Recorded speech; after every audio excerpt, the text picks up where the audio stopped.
Okay, so what if I told you something really fundamental? Like, uh, the cents in your dollar might have a parallel debate happening right now, but in the world of Bitcoin. Hmm. It sounds kind of weird, but believe it or not, there's this real discussion going on about maybe changing Bitcoin's smallest unit, the Satoshi. Yeah, it's a pretty fascinating idea, actually. And, it might seem like just a technical thing, a detail, but it really gets to the heart of how people understand Bitcoin Right. and, importantly, how they might use it for, like, everyday buying and selling. Mm-hmm. So today we're diving deep into this whole debate. Should Bitcoin actually ditch the Satoshi?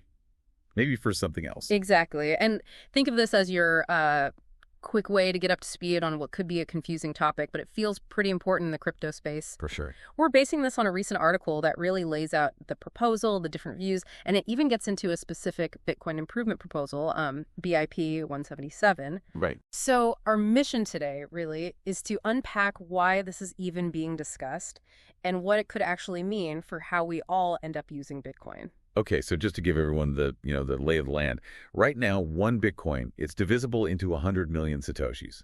That's the setup. Got it. The core of this debate is, well, should we move away from that? Should we stop using the Satoshi as that intermediate unit? Uh-huh.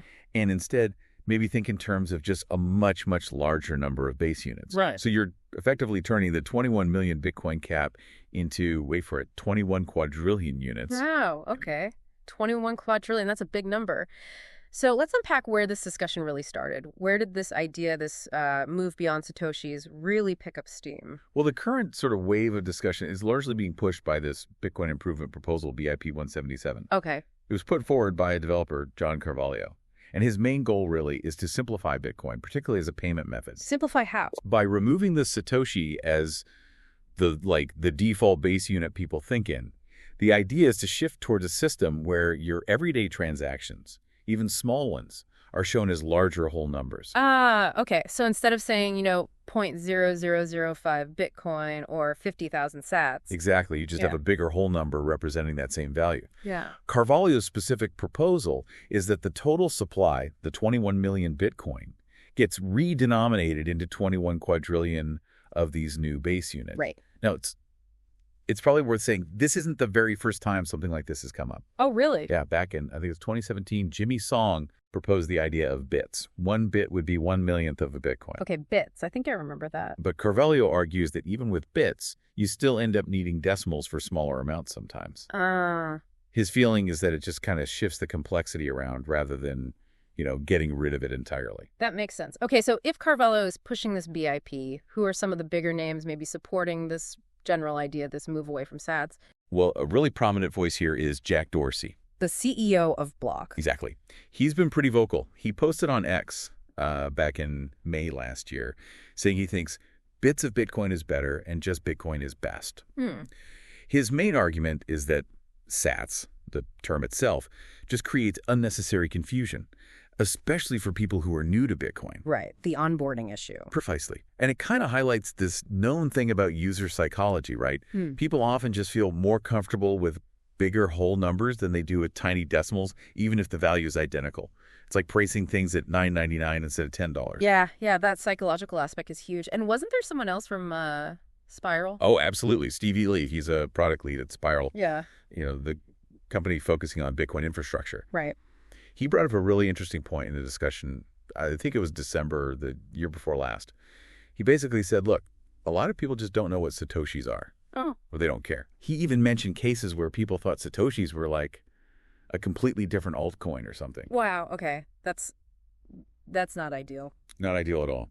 So his core point was, look, the underlying economics, the scarcity, the value, none of that actually changes if you change the units. It's just presentation. It's just presentation. People just want a simple, straightforward way to send and receive Bitcoin that kind of clicks with how they already think about money and value. Okay, so the main push seems to be really about user experience, making Bitcoin feel less intimidating, maybe more accessible, especially for newcomers. That's a big part of it, yeah. But like with any big change proposed for Bitcoin, I bet there are some pretty strong arguments against this too. Who's pushing back? Oh, for sure.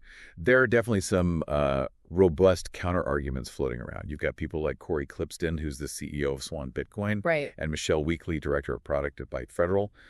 They argue that the current analogy, sats are like cents in a dollar, actually works pretty well. Okay. They feel it gives people a familiar framework, something they already understand, to grasp Bitcoin's divisibility. That's a fair point. It leverages an existing mental model. Exactly. And then you have Magdalena Granowska. She's a Bitcoin consultant.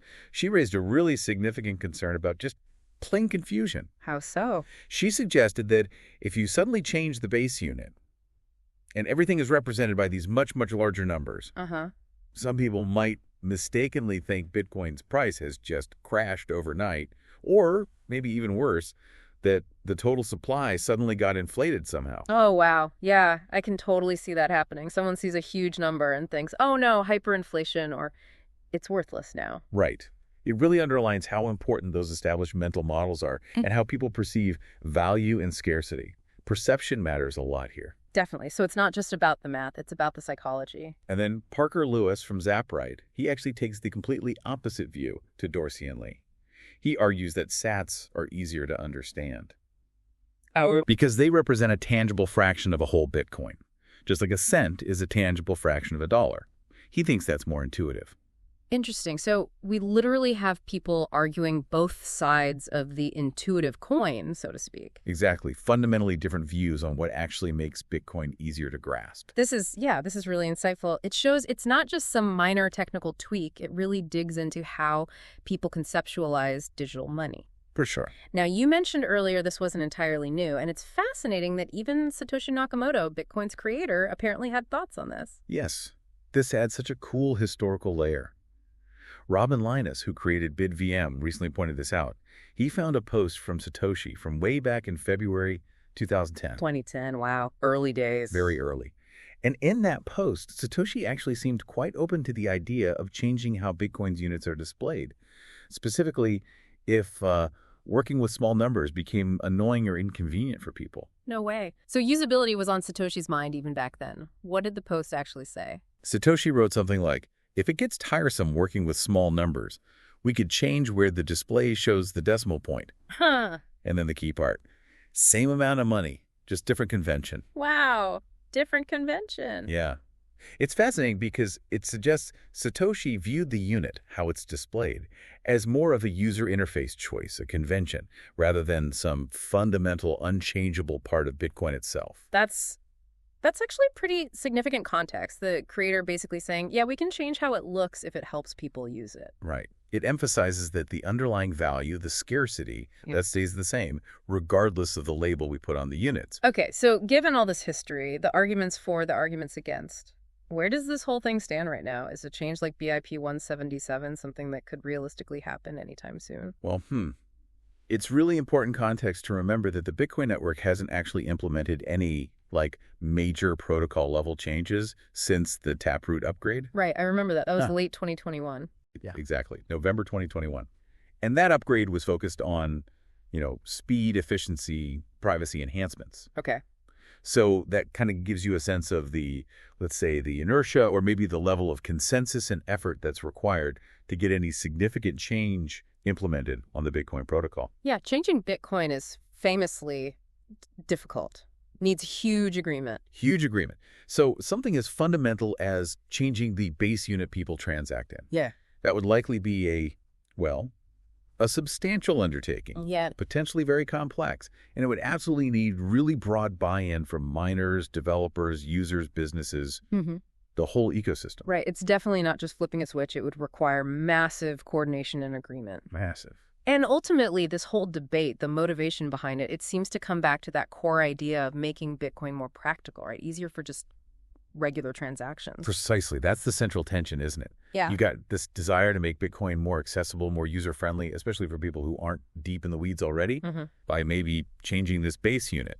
But that clashes directly with these very valid concerns about causing confusion, disrupting the understanding that existing users have built around Satoshis. So we've heard these compelling arguments on both sides. You've got the familiarity camp, the sats are like cents model, right, versus the simplification camp arguing that bigger whole numbers might just lower the barrier to entry for mass adoption.